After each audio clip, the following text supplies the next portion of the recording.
Ya, pemirsa, menyelenggarakan ibadah di kediaman masing-masing menjadi salah satu upaya mencegah penyebaran COVID-19. Lalu bagaimana implementasi kebijakan ini? Untuk membahasnya telah hadir bersama kami di studio ada Ketua Komisi Infokom MUI Pusat, Mas Duki Baitlawi. Selamat pagi, Assalamualaikum Pak Kiai. Pak Kiai, ini kalau kita lihat ada himbauan untuk tidak sholat Jumat, tetapi menggantinya dengan sholat zuhur di rumah. Sejauh ini seperti apa sosialisasinya kepada masjid-masjid di seluruh Indonesia? Ya, dalam rangka kita sosialisasi ya.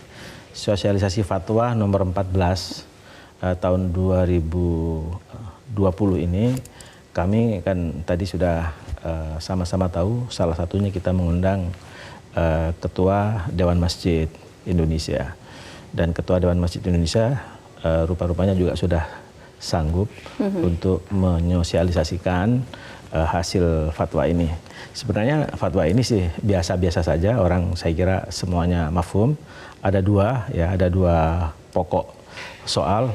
Orang tidak sholat Jumat itu ada karena udhur syara. Ya. Udhur syara itu karena ada halangan, misalnya karena sakit dia, atau misalnya karena hujan lebat misalnya, atau karena halangan-halangan yang sifatnya memang diperbolehkan gitu ya. Tetapi juga ada larangan, larangan karena ada pandemi. Lah yang kedua ini sebenarnya yang lebih penting, karena yang soal pandemi ini menjadi sangat penting karena kita sekarang sedang menghadapi persoalan-persoalan yang sangat pelik dalam konteks kemasyarakatan, sehingga ada konsep dari banyak pihak yang disebut dengan social distance, ya kita harus berjarak, berhubungan gitu kan.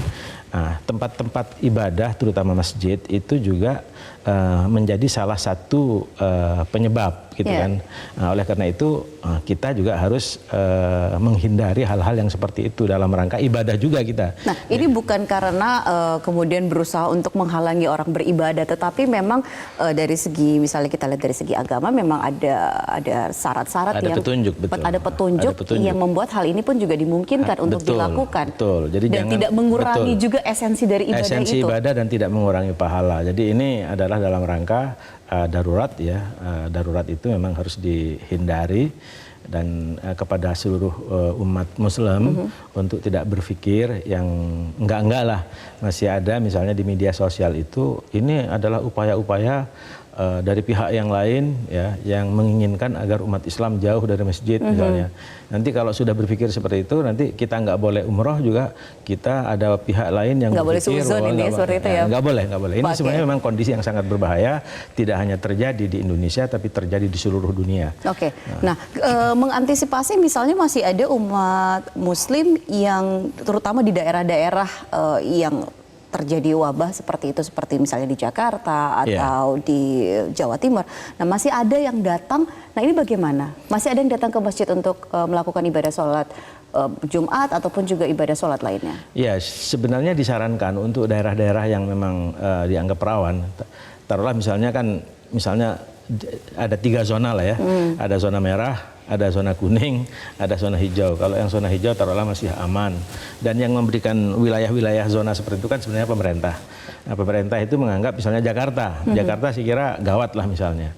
Maka disarankan untuk tidak melakukan sholat di masjid atau Jumatan di masjid seperti itu.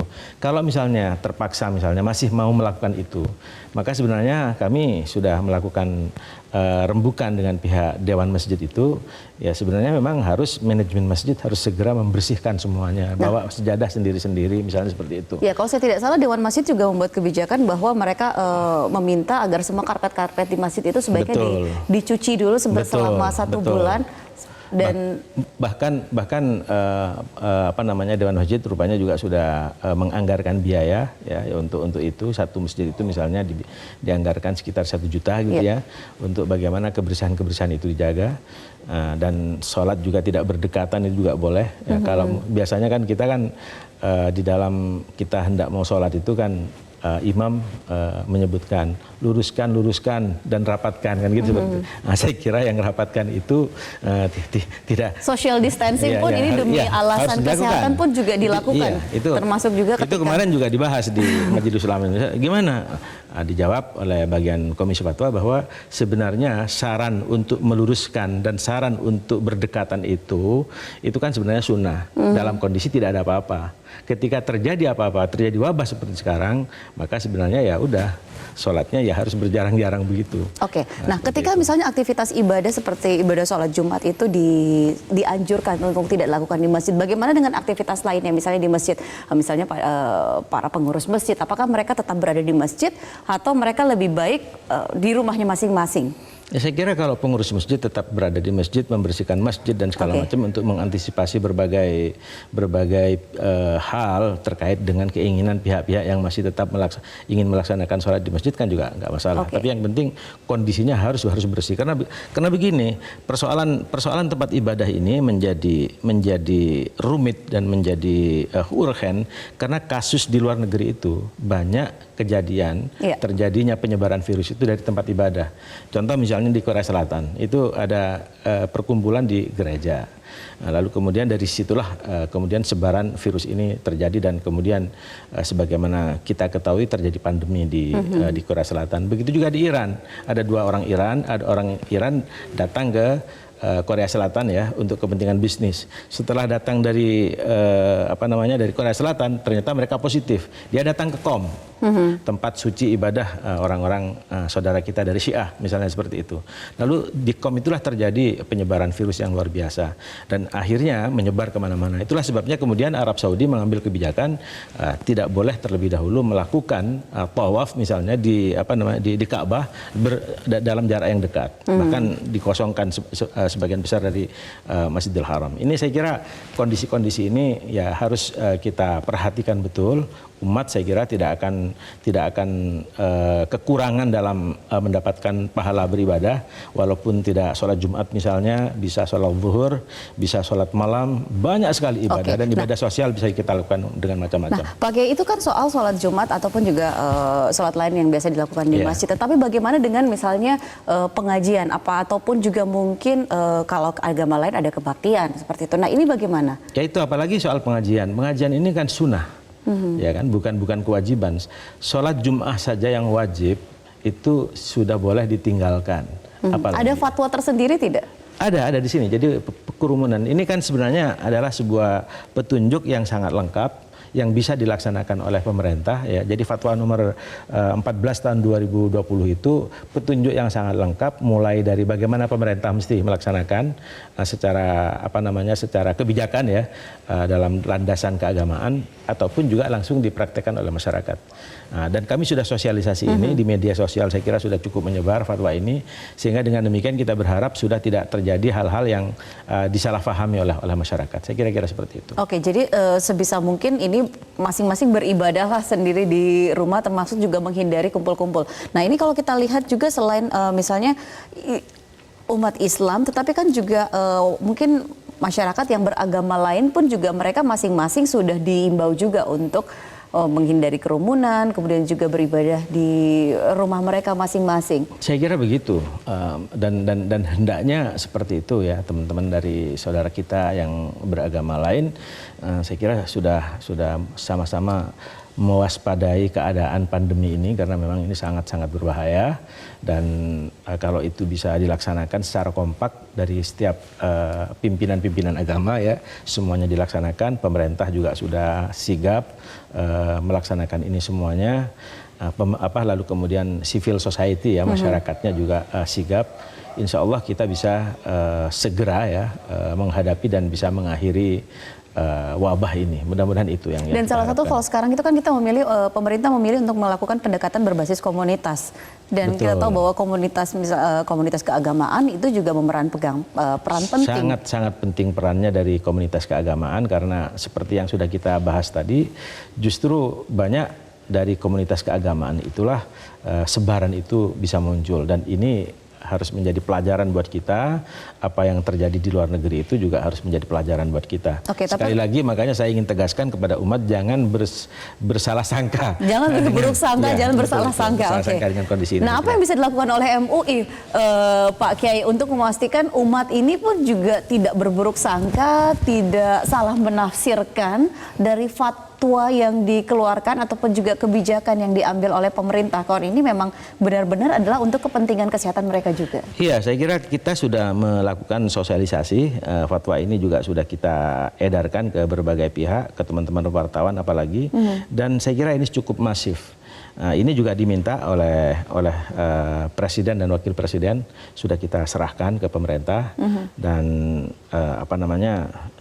saya kira pemerintah juga sangat terbantu lah ya dengan semacam bimbingan fatwa terhadap bagaimana melaksanakan kebijakan ini terkait dengan peribadatan umat Islam, dan juga bagaimana agar masyarakat Islam di Indonesia bisa melaksanakannya dengan baik, tata cara ibadah sesuai dengan kondisi masing-masing. Karena kan memang setiap daerah misalnya berbeda-beda. Misalnya Jawa Timur saat ini kita tidak tahu persisnya seperti apa. Tapi saat ini Jawa Timur misalnya lebih tidak banyak ya yang terkena misalnya. Tapi itu juga belum tentu keadaan lapangan persisnya seperti apa. Pemeriksaannya ini bagian langkah preventif apa. Seperti preventif sebenarnya. Nah, ini saya kira harus kita jaga semuanya. Berapa lama kemudian ini fatwa ini akan berlaku? Ya tentu saja fatwa ini akan berlaku sesuai dengan kebijakan pemerintah dan bagaimana pemerintah melihat keadaan ini, apakah masih suasananya masih membahayakan, apakah suasananya sudah mulai reda atau suasananya mulai aman. Tentu saja ini fatwa ini menjadi pedoman buat pemerintah. Oke, jadi MUI pun juga akan menunggu seperti apa perkembangan terbaru, dan kemudian kalau ketika misalnya semuanya menjadi jauh lebih kondusif akan mengeluarkan fatwa berikutnya bahwa orang-orang kembali otomatis kalau ini kan fatwa dalam kondisi gawat. Ketika misalnya tidak terjadi gawat, otomatis sudah normal kembali, nggak perlu fatwa lagi. Sudah artinya sudah sesuai dengan seperti yang semula. Tapi setidak-tidaknya ini adalah pelajaran berharga buat kita. Ya, bagaimana masjid-masjid yang tidak bersih bisa jadi bersih, dan semuanya takmir masjid saya kira lebih terminate sekarang untuk melakukan kegiatan-kegiatan yang terkait dengan apa yang menjadi ajaran dari agama kita. An-nawafatu minal iman, ya, kebersihan itu bagian daripada iman, misalnya seperti itu. Nah, ini kita praktekkan benar sekarang. Selama ini kalau ada masjid-masjid yang sudah sangat bersih bagus, tapi juga ada yang masih abai dengan soal-soal kebersihan. Ini saya kira sangat penting buat ini. Nah, tadi Pak Kiai menyampaikan bahwa MUI sendiri sudah berkoordinasi dan juga dalam hal ini bekerja sama dengan Dewan Masjid Indonesia. Betul. Oke, tetapi juga apakah ada koordinasi juga ataupun juga ada komunikasi lah yang dibuka juga dengan mungkin pengurus-pengurus lembaga keagamaan dari agama-agama lain, termasuk seperti saling mengawasi lah, saling memonitor. Penting, saya kira itu sudah otomatis kita lakukan karena begini, kami itu di Majelis Ulama Indonesia itu kan memang kalau sesama umat Islam, Majelis Ulama itu kan ada unsur di dalamnya, ada Nahdlatul Ulama, ada Muhammadiyah, ada Al-Wasliyah, ada PRT, dan yang lain-lain. Semuanya otomatis sudah mendapatkan fatwa ini, dan itu akan berjalan semua jadi di intern masing-masing. Begitu juga kami di dalam Majelis Ulama itu ada satu komisi yang disebut dengan Komisi Kerukunan Antar Umat Beragama. Ini juga secara rutin melakukan pertemuan-pertemuan. Otomatis ini juga tersampaikan, kami juga komunikasi seperti apa kondisinya dari sahabat-sahabat kita, saudara-saudara kita yang agamanya berbeda, supaya juga melakukan langkah-langkah yang sama. Saya kira seperti itu. Intinya bahwa fatwa ini diambil demi kepentingan umat, ya, seperti itu. Ya, demi kepentingan negara dan kepentingan umat, dua-duanya saya kira. Tidak perlu berburuk sangka. Iya, tidak perlu berburuk sangka. Jadi ini khadimul ummah dan khadimul watoniyah lah, negara lah ya. Jadi ini untuk kepentingan negara, dan negara memang membutuhkan, sehingga fatwa ini kita bikin, tapi juga umat bertanya-tanya, lalu juga ini kita bikin. Ini menjawab dua secara ganda. Baik, terakhir kami boleh minta ditegaskan kembali bahwa walaupun salat Jumat itu diganti dengan salat zuhur, itu kemudian tidak akan mengurangi pahalanya. Ya, tidak akan mengurangi pahala dan esensi kita beribadah. Karena apa? Karena kita tidak melakukan salat Jumat itu karena semata-mata ada kondisi darurat. Nah, sehingga dengan demikian daerah-daerah yang terkena pandemi itu tidak perlu melakukan sholat Jumat untuk sementara. Tapi terhadap daerah-daerah yang tidak dianggap terlalu berbahaya, mungkin bisa tetap melakukan sholat Jumat seperti biasa dengan catatan harus semuanya dibikin bersih, semuanya dibikin aman, dan cara sholatnya pun juga seperti yang tadi sudah kita bahas, harus dengan menggunakan konsep yang disebut dengan social distancing. Oke, dan daerah-daerah mana saja yang beresiko atau tidak itu juga tergantung dengan pemerintah. Tergantung kita akan lihat seperti apa perkembangan yang dikeluarkan oleh memberikan pemerintah. Zona merah, zona kuning, zona hijau, saya kira pemerintah akan menentukan itu. Baik, terima kasih Pak Kiai sudah ada bersama kami di Metro Pagi. Dan pemirsa, kami akan segera kembali dengan sejumlah informasi lainnya, termasuk juga informasi perakhiran cuaca untuk Anda sesaat lagi.